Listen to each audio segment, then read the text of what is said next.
May nakambang pagtaas sa kontribusyon ang mga miyembro ng Pag-ibig Fund pagdating ng Enero. Go signal na lang daw ni Pangulong Bongbong Marcos ang hinihintay matapos na maaprubahan ng Pag-ibig Board ang taas singil. Ayon yan kay Pag-ibig CEO Marilyn Acosta. Sa ngayon, 100 pesos kada buwan ang average premium ng mga miyembro, kasama na ang employer na nagbabayad din ng 100 pesos. Kung maipatupad ang taas singil, magiging 200 pesos na ang maximum contribution para sa miyembro at mga employer. Throwback feels pero may mga bago ring rides, pakulo at atraksyon sa nagbabalik na Fiesta Carnival sa Araneta City sa Cubao, Quezon City. At live yung tinutukan ni Katrina Son. Katrina.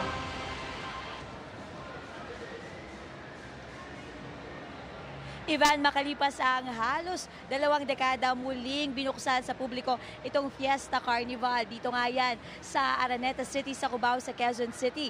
At kasabay ng pagbubukas nito, ang pagbabalik din ng mga memorable attractions dito, kasabay ang mga bagong rides tulad nga nito.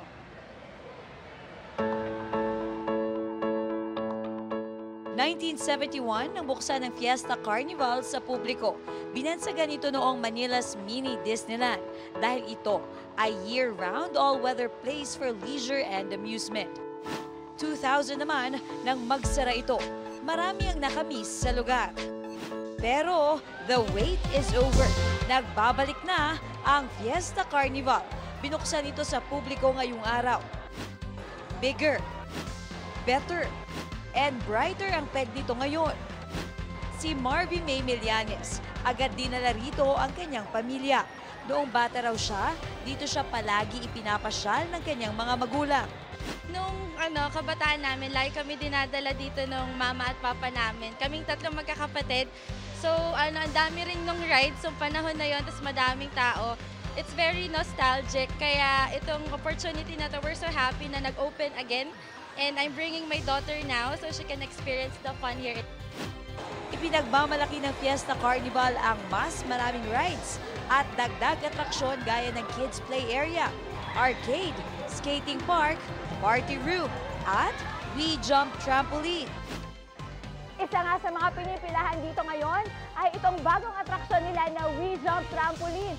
Dahil bukod sa pwede ito sa mga bata, pwede rin ito sa mga young at heart tulad ko!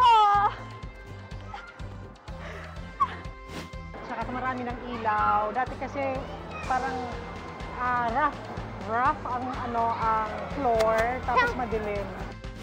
I've never seen so much trampoline. I'm so happy I could burst. Sobrang saya po. Parang may mga bata. Kung pagod na sa mga ride, pwedeng kumain sa food stall dito. Layon daw ng pagbubukas ng Fiesta Carnival na sariwain ang mga alaala sa lugar ng mga batang 70s hanggang 90s. Habang binibigyan sila ng mga bagong memories kasama ang kanilang mga mahal sa buhay ngayon. This is a treat, a Christmas treat of Araneta City to everyone, from the older generation to the new generation. Parang gusto namin i-pass on yung experience sa mga older generation like us.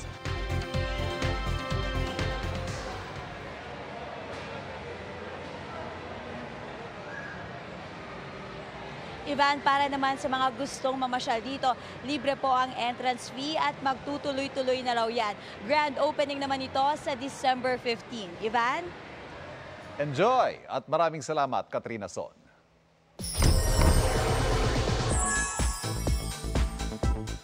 Certified multitasker si Isabel Ortega na may bagong business at abala rin sa pagpopromote ng Metro Manila Film Fest entry na Firefly. Makichika tayo kay Katatibayan.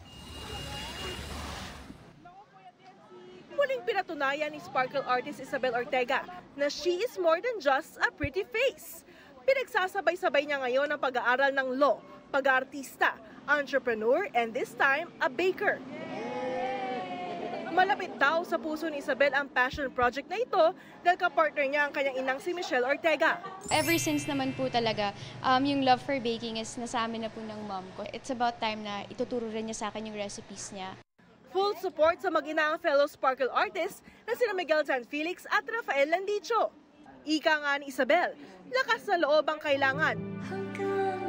Tulad ng tagos sa pusong mensaheng hatid ng MMFF movie entry ng GMA Pictures at GMA Public Affairs na Firefly sa mga kabataan. Kahit gaano kalaki yung problema mo, yung obstacle mo, is malalampasan mo rin yan. Just kailangan mo lang ng lakas ng loob. It's not always about the destination, pero about just a journey mo sa buhay. So, i-enjoy and lagi mong isipin na marami kang matutunan sa journey mo. Very fulfilled at grateful si Isabel dahil dinumugan Davao Mall show ng kanilang movie. Todo hiyawan ang fans sa performances ng tambalang Isagel. Bukod sa ganda ng storya, maganda rin daw ang cinematography ng kinunan pa sa iba't ibang tourist spot sa Pilipinas. Ang ganda ng Pilipinas, yun ang masasabi ko. Kasi ang dami naming napuntahan ng mga locations na tulad ng Mayon, ng Mount Bulusan. Talagang na-tour namin yung Bicol. Sa Pasko, magiging abala sina Isabel at Miguel sa promotion ng pelikulang Firefly. Gayunpaman, looking forward silang ipagdiwang ang Paskong Pinoy with their family and loved ones.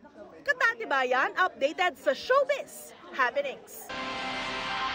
Natagpuan ang isang fetus sa loob ng isang plastic bag sa Naga City.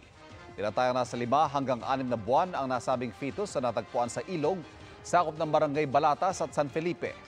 Nakita rin sa loob ng plastic ang underwear na hinihinalang pagmamay-ari ng ina ng fetus.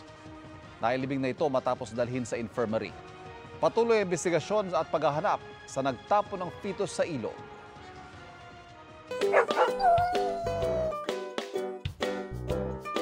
Abot ulap ang samahan ng isang pusa at ng kanyang fur parent na isang hiker. Hanggang tuktok kasi ng Mount Pulag ang kanilang bonding.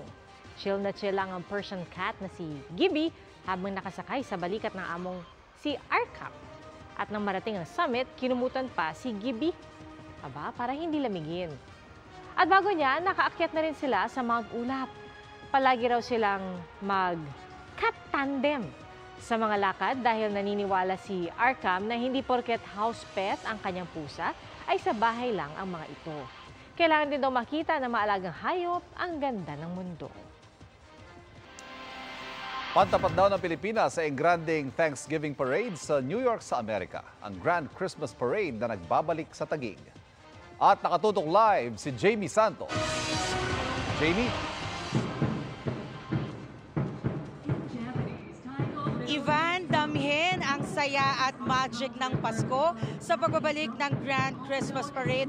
Dito yan sa McKinley Hill matapos mahinto ng 2 taon dahil sa pandemya. Ang Pasko ay para sa mga bata, kaya naman tiyak na masisihan sila sa Grand Christmas Parade. Todo costume ang mga kalahok sa parada. 20 bonggang floats ang makikita ng mga nag-aabang na mallgoers sa mga daraanan ng parada. May kasama ring 50 mascots, 25-foot giant balloons at 1,000 talented performers na magdaragdag ng kulay sa parada. Hango raw sa magarbong Macy's Thanksgiving Day Parade sa New York City ang Grand Christmas Parade ngayong taon. Ivan, 3.5 kilometers ang iikutin ng parada. May mga marshals sa parada para umalalay sa daloy ng trapiko. At yan ang latest mula rito sa McKinley Hill. Balik sa iyo, Ivan. Maraming salamat. Ilang araw matapos magpositibo sa COVID, bumubuti na raw ang kalagayan ni Pangulong Bongbong Marcos ngayon. Ayon sa Presidential Communications Office, sa ika-5 araw ng kanyang isolation, hindi na nakararanas ng lagnat, ubo at baradong ilong ang Pangulo sa nakalipas na 24 oras. Maayos din daw ang kanyang kalagayan at idineklara na ring recovered. Ngayong araw ang pagtatapos ng kanyang isolation period.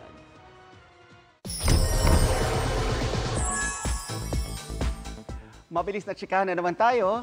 Nagsagawa ng huling live session ng BTS member na si Jungkook bago sumabak sa mandatory military service. Ipinasilip ng K-Idol ang kanyang bagong haircut. Ngayong araw rin inilabas ni JK ang nakaka-touch na official visualizer ng kanta niyang Hate You mula sa solo debut album niyang Golden. And that's my chika this Saturday night. Ako po si Nelson Calaspia. Ivan? Thank you, Nelson. Salamat, Nelson. Mga kapuso, part-time taho vendor at full-time good boy ang isang golden retriever na trending ngayon. Ang asong si Harris, lumalaban sa pag-alulong kapag may sumisigaw ng taho.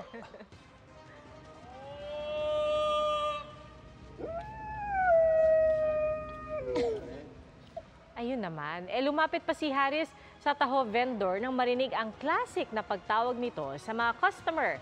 At nang inulit ng vendor ang pagsigaw ng taho, aba, pumalulong ulit si Harris ng medyo iba naman yung tono. Oo. Para maiba. Hindi siya bento. Baka gusto bumili. Ayon sa kanyang fur mom, 1 year and 2 months old na si Harris na dati para may ganitong behavior kapag dumadaan ang taho vendor. Good vibes naman ang hatid ni Harris sa netizens, pati kay Manong na nagtitinda ng taho. At mga kapuso, 16 days na lamang at Pasko na. At yan po ang mga balita ngayong Sabado para sa mas malaking misyon, para sa mas malawak na paglilingkod sa bayan. Ako po si Pia Arcangel. Ako po si Ivan Mayrina mula sa GMA Integrated News, ang News Authority ng Pilipino. Nakatuto kami 24 oras.